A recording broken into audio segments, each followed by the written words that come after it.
ऐसे ही अपने आप से मैंने अपना ESR और स्पूटम करवाया। स्पूटम मेरा नेगेटिव था और ESR मेरा 13 था पूरा, मतलब कोई भी बड़ा कुछ नहीं था। तो फिर मैं एक बार और सर के पास गई, फिर उन्होंने ऐसे ही कुछ किया। फिर मैं PGI चंडीगढ़, फिर मेरे काफ़ी बहुत बुरा हाल हो चुका था।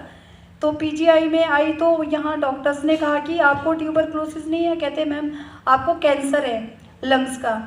तो मैंने कहा सर फिर क्या किया जाए। उन्होंने भी ट्रीटमेंट चलाया, यहाँ से 2012 तक मैंने PGI से ट्रीटमेंट चलाया, कुछ भी नहीं हुआ वहाँ से। फिर उसके बाद एम्स गई मैं, फिर तो बहुत ही बुरा हाल था। एम्स गई तो एम्स में 28 दिन मैं एडमिट रही और 28 लाख रुपए उन्होंने जब तो मुझे लेके गए। फिर बोला कि कोई बात नहीं सर, आप निश्चिंत हो जाओ, ये ठीक हो जाएंगे मैम, हम इनको ठीक कर देंगे।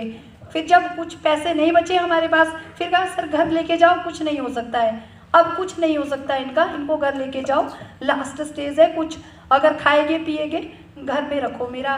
तो फिर मैं घर गई, फिर मेरा बहुत बुरा हाल था, बहुत, मैं बोल नहीं पाती थी, आंखें नहीं खोल पाती थी मैं कुछ भी। मेरा एक छोटा बेटा है।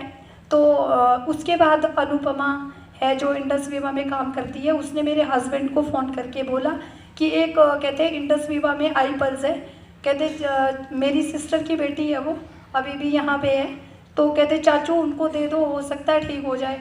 तो उन्होंने कहा इतना मैंने खर्च कर दिया, उससे ठीक नहीं हुई, अब तेरे इंडस वीवा से क्या ठीक हो जाएगी वो। तो मैं बोल नहीं पाती थी, लेकिन मैं सुन सकती थी, मैं फील कर सकती थी। फिर मेरे को लगा हो सकता है ये कोई ज़रिया हो, भगवान ये मंगवा दे तो अच्छा है, लेकिन मैं बोल नहीं सकती थी। तो मेरा बेटा रोने लगा, कहते पापा अगर आपने इतना इलाज कराया, एक बॉटल मंगवा दो, कहते आपको मेरी कसम है मम्मा को ठीक करते हैं। तो उनको भी लगा बच्चा है, चलो कोई नहीं। और जब वो आईपल्स लेके आए, जब स्टार्ट किया तो कॉटन से उसको मेरे मुंह में डालते थे। मेरा बेटा छोटा था उस टाइम, वो मुझे खुद, मेरे हस्बैंड जॉब करते हैं, लेकिन उनके ऊपर बहुत कर्ज हो चुका था, मतलब मैं क्या बताऊं कि इतना बुरा हाल था हमारा।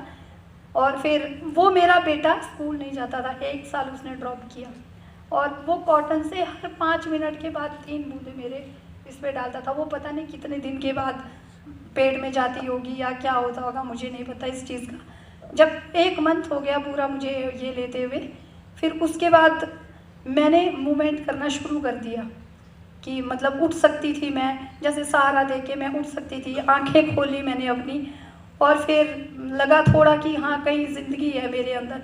फिर उसके बाद 2 मंथ के बाद मैंने अंदर बाहर चलना खुद से शुरू कर दिया, सिर्फ आईपल्स, और मेरी कोई भी मेडिसिन नहीं थी, कुछ भी नहीं था, आईपल्स था। फिर उसके बाद जब मैं 2 महीने के बाद, वो सर ने कहा कि 30-30 ml लेना है, मेरे को सुनाई दिया 20-20 ml लेना है, तो मैं 20-20 ml लेती रही उसको। उसके बाद भी फिर मैंने 6 मंथ पूरा किया। 6 मंथ के बाद मैं सर से मिलने सोलन गई और मैंने इंडस वीवा ज्वाइन किया 50,000 से। उसके बाद से फिर मैंने इनके साथ में फील्ड में घूमना शुरू कर दिया। घर से बोलते थे, अभी मैंने जॉब छोड़ दी अपनी, क्योंकि ये जॉब नहीं करूँगी मैं जिसमें हर तीसरे दिन पेशेंट आएगा, मुझे तो आराम नहीं हो, इस दवाई से कोई और दवाई लिख दो।